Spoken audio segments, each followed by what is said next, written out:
JT this morning dropped the remix of OK featuring Young Jeezy. Trying to take it easy. Right. So yeah, it's called OK featuring Jeezy. It's the remix of OK. I never heard OK, the original. So this was cool to listen to for me. I didn't know that I had heard okay until I listened TikTok. to this. Yeah, Yep. yeah. And I don't even know if you could call that hearing a song because often I think I said this either this week or last week, that often you really only get about 2 lines of a song and that's it.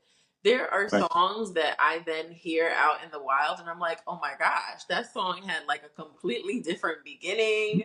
The hook is not doesn't even sound like this one piece of the song. Like I I Right. for a long time used to think that I didn't even think that these were like Billboard topping artists. I used to think that these were just random people on the internet who were super creative Right. making these sounds. And some of it is. Um, but not all of it. So, and not most of it, I should say.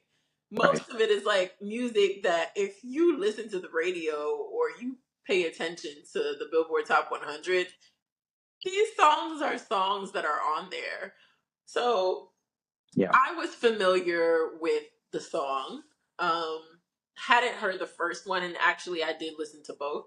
The original Juicy J is on the original song. Oh, I wonder why they didn't just put both of them on a remix. That'd have been a Yeah, vibe. I didn't understand that. Yeah, but Juicy J is on the original, and then Jeezy is on the remix. So Okay. very Atlanta. Um, Yes. which is cool. I like the collab between JT and Jeezy. I think that's a Hmm. great pairing.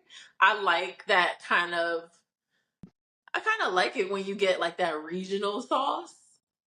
Okay. When you throw like a few Atlanta rappers or Atlanta artists on one song, or like when the New Yorkers get into their bag, they don't really do that a lot these days. But back in the day, back in the day, Right. when New York hip hop was dominating, um, because Long there time ago. because there was an era where it was. But I remember collaborations like that where Yeah. everybody would jump on the song or a few people would jump on the song and you'd be like, oh my gosh, this is dope. So I like seeing like these regional collabs because I feel like they have like they may not be the same and they may not sound the same, but they kind of have that same swagger, I guess, about them. Okay. So I thought this was a cool pairing. I think the song is cute. I mean, I don't I don't love girl rap. Okay. That's It's honest Friday. controversial yet brave. I don't love girl rap. And I think that's clear. I think if you watch this podcast, I don't ever say it that way, but I think if you watch this podcast enough, you'll notice that I'm not a big fan of girl rap. So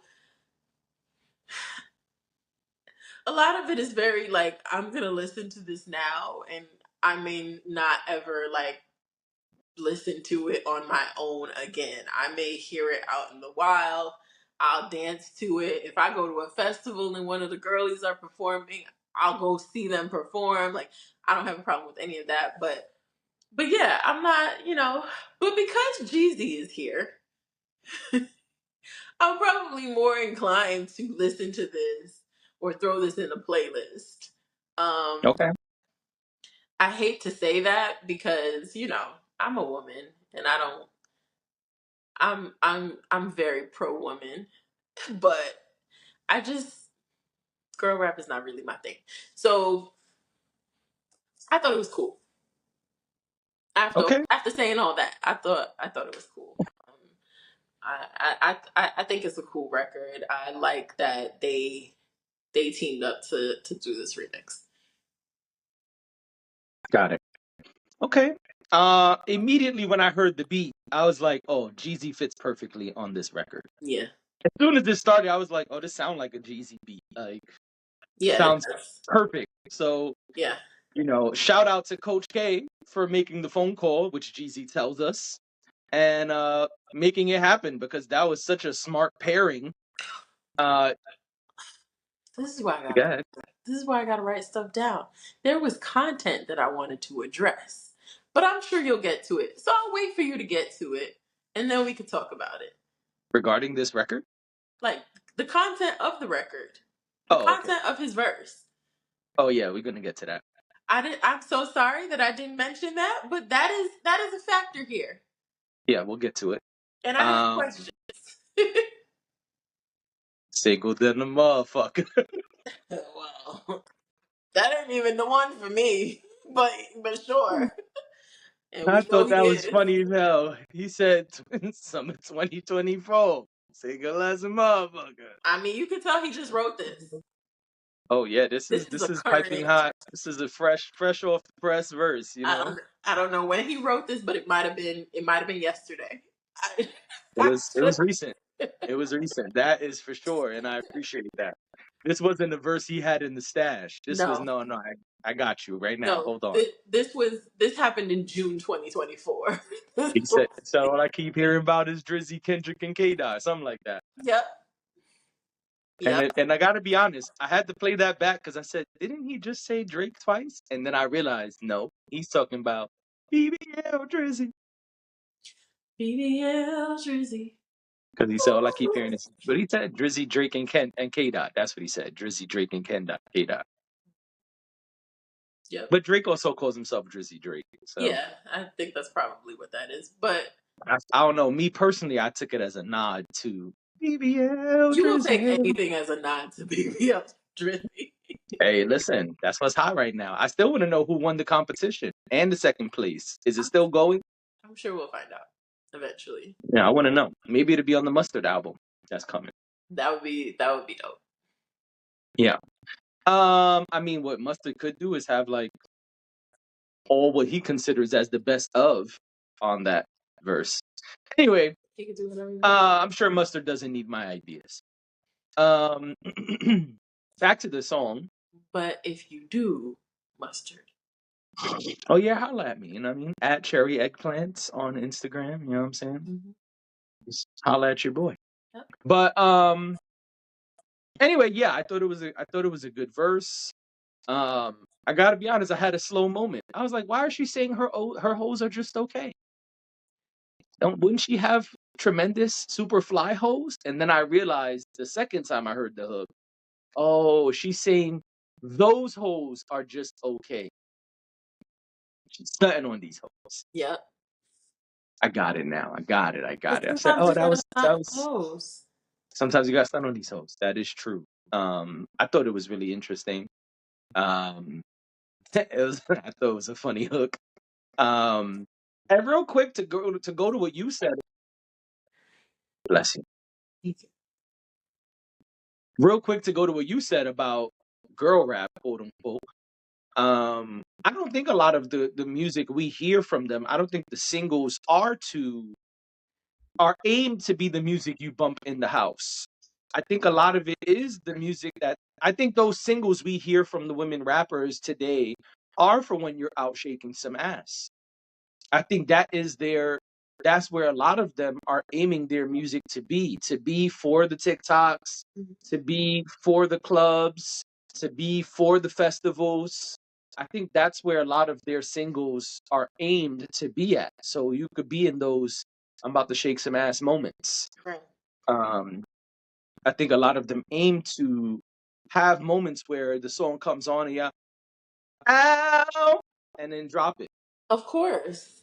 Of course. So But then you and I have to have commentary about whether we like the music or not and whether we would listen to the music or not. And that's what's always challenging for me because it's not that I don't think that they did a good job or it's not that I don't think it's catchy or fun or anything like that. It's just and playability is totally there because it's designed to be there. But when I'm like you said, when I'm sitting in my house or I'm cleaning up, or I'm on the go. Maybe when I'm on the go. I feel like when you're on the go, like you're trying to get yourself in a zone, especially when you're going out, sure. You might listen to things that are more up tempo. This actually would be something that I would listen to while I was like getting ready to go out. There you go. I do go more up tempo. But like my version of that is like Rick Ross. That's why I'm like, I don't, my version of like the turn up is like whatever was Rick Ross's summer banger that year. Like that's me. Or like trap trap trap. Oh, I love playing that song while I'm putting on my makeup. So yeah. But I could see putting it in like a fun playlist. Yeah, I would run on the treadmill with this because it's like there you go. I like a level tempo when I run. Yeah, I would run on the treadmill to this. I like a nice steady tempo when I'm running. It doesn't need to be super fast or anything because then I'm trying to race against the song and that's never good. People think like people think that, right? You run, so you probably understand this. The assumption is that you listen to the most fast-paced thing that you can find because you're like running and it's like a thing. No, like you gotta listen to something that will actually allow you to maintain your pace because you will start racing yourself. You will start racing the music, and that is You actually definitely get torture, excited when your song comes on. right? And sometimes you don't even realize how fast you're running until all of a sudden your heart is like, Right. Right. And and then my Apple Watch you're would like, be like, right. heart, what are you doing? Yep. And then at the end, my Apple Watch loves to tell me split pace. I'm Right, like, oh, exactly. yep. Yeah, at one point you were going 100 miles an hour because Big Pimpin' came on. Like Right. Like, really, you should just put on some Kenny G, but there are people who say that. There are people who say we should be running to like Sade and jazz music to keep a slow, steady pace. I like a little But Mary J. Blige. Mary I J. hear Blige you. is usually good because she's up tempo, but like the bass line beat, I don't even know if that's what it's called. Don't come for me. But the beat is like underneath it all. This is the most not review of a record ever. Sorry, I was going off on a tangent, but All right, so you say you had thoughts on Jeezy's verse. Come on. well, I mean, we kind of said, he clearly just wrote this. Yeah. It's very of the moment. Yes. He noted he's single in 2024. I mean, which we all knew, but thank you, Jeezy, for He wanted reminding he us. wanted he wanted to let us know how single he was. We know you're not with your wife no more. He also brought up Drake and Kendrick, which that's a very recent that's a very recent occurrence. Right. Um, I could I thought it was cool that it was of the time. I like that he's tapped in, but he's Right. also kind of talking his shit and saying, "Well, you're talking about Drake and Kendrick, but like I've been here." Right. Um, which we could debate two different sides of that, but I'll say for the purpose of this, Yes. like I feel like it's a talk shit record, as you Yes. like to say. Absolutely. JT comes right in with that. So Yeah. that was the type of energy that it required anyway. So I'm Yeah. not mad at him for saying that. I actually congratulate him for being so of the moment because I don't want to hear something that you wrote last year on this very current JT song. I Right. like the fact that this is new and relatable and we're all in on it Right. basically. But yeah, so I thought that was cool, but I thought it was funny. I said, did you just say Drake? Sure Because did. I wasn't expecting, you know, I wasn't expecting him to even mention that, but I kind of like that he was tapped in. Yeah. He's letting you know, listen, I'm still hot and I'm still paying attention. And I'm single, ready to Then a mingle. motherfucker. I am outside this summer. Okay. Exactly. That's really what he was saying. Yeah. No, he was. Absolutely. He was like, so holla at me because, I'll be out here. Right. JT, you need me to come perform the song with you? I'll be there. I'll I'll be be on the there. road I'll be on the ride. Exactly. with all Out of them town. girls Out of in town. So I the go with my shorty rounds. shorts. Right. Exactly. Yeah, Exactly. got a great lesson going out more. So Right. Exactly. I mean, Yeah, I thought this was good. I like the pairing, like you said. I thought they were good together. I would definitely listen to more of them together. Um, and he fit the record perfect. Like I said, from the moment I heard the beat drop, I said, "Oh yeah, this is definitely a Jeezy-esque record." yeah, So that was smart. And again, shout out to Coach K and JT because I'm sure this is gonna help her, um, along the way. yeah, And Jeezy's a good friend to have. yeah, of course.